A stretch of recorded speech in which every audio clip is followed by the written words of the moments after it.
Sahabat yang dikasihi oleh Tuhan Yesus Kristus, mari sekarang ini kita berdoa. Kami mempersiapkan diri mendengar kebenaran firman-Mu, nyatakanlah kebenaran sabdamu kepada kami. Kami mohon dalam nama Bapa, Putra, dan Roh Kudus. Amin. Sabda Tuhan terambil dari Injil Markus 10, ayat yang ke-32 sampai dengan yang ke-34. Yesus dan murid-muridnya sedang dalam perjalanan ke Yerusalem dan Yesus berjalan di depan. Murid-murid tercengang dan orang-orang yang mengikuti dia merasa takut. Sekali lagi Yesus memanggil ke-12 muridnya lalu mengatakan kepada mereka apa yang akan terjadi atas dirinya. Sekarang kita pergi ke Yerusalem, dan anak manusia akan diserahkan kepada imam-imam kepala dan ahli-ahli Taurat, dan mereka akan menjatuhkan hukuman mati kepadanya. Mereka akan menyerahkan dia kepada bangsa-bangsa lain yang akan mengolok-olok, meludahi, mencambuk, dan membunuh dia. Tetapi sesudah 3 hari ia akan bangkit. Sahabat yang dikasihi oleh Tuhan Yesus Kristus, bacaan kita menjadi bacaan tentang pemberitahuan akan sengsara, kematian Tuhan Yesus dan kebangkitannya.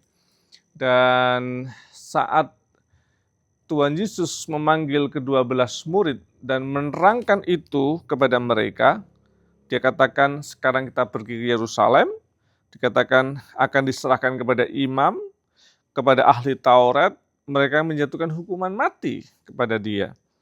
Dia akan diserahkan kepada bangsa lain, bangsa Romawi dalam hal ini, dan kemudian mengolok-olok, meludahi, mencambuk, dan membunuh dia.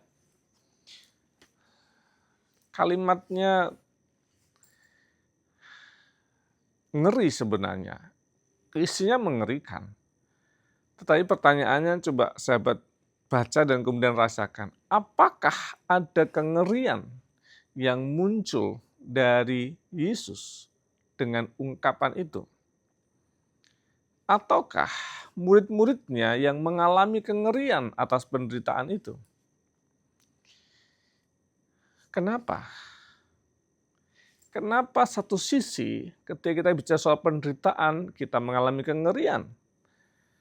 Para murid juga sama, tetapi kenapa Yesus ketika mengungkapkan itu, sungguh-sungguh dihayati sebagai panggilan.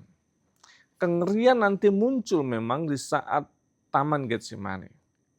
Sampai harus berdoa, jika cawan ini boleh berlalu daripadaku, tetapi bukan kehendakku, tapi kehendakmu saja. Sahabat yang dikasih Tuhan, satu hal yang saya usulkan begini.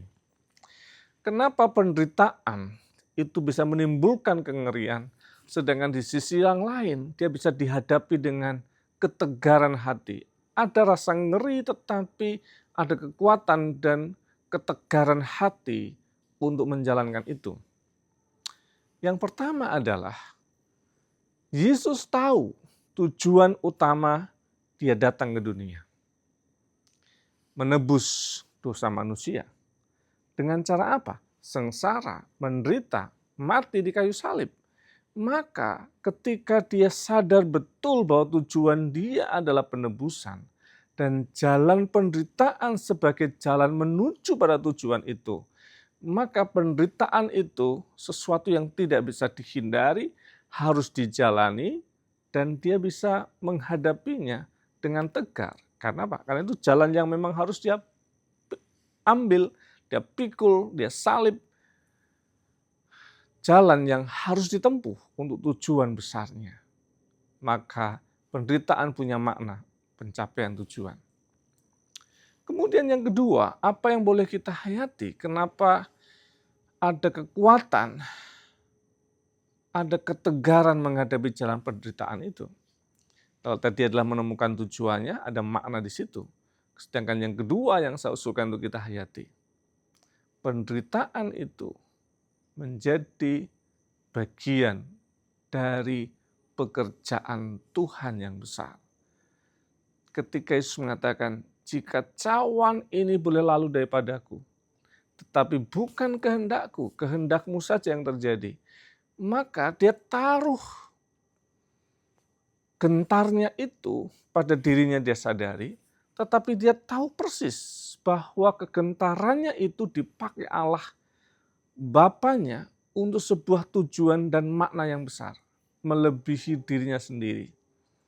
Maka kita juga punya kekuatan menghadapi penderitaan walaupun gentar.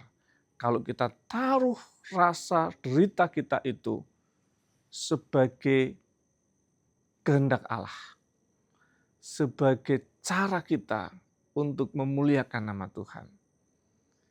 Ada tujuan yang lebih besar daripada diri kita sendiri, yang adalah kemuliaan Tuhan.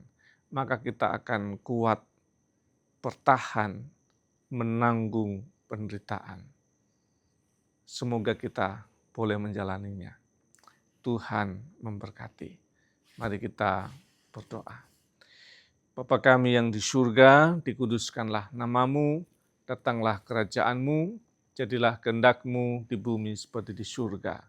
Berikanlah kami pada hari ini makanan kami yang secukupnya. Dan ampunilah kami akan kesalahan kami, seperti kami juga mengampuni orang bersalah pada kami. Dan jangan membawa kami dalam pencobaan, tapi lepaskanlah kami daripada yang jahat. Karena Engkau yang punya kerajaan dan kuasa dan kemuliaan sampai selama-lamanya. Amin. Tuhan yang penuh dengan kuasa menopang hidupmu, menjalani setiap kehidupan dan penderitaan. Dalam nama Bapa, Putra, dan Roh Kudus. Amin.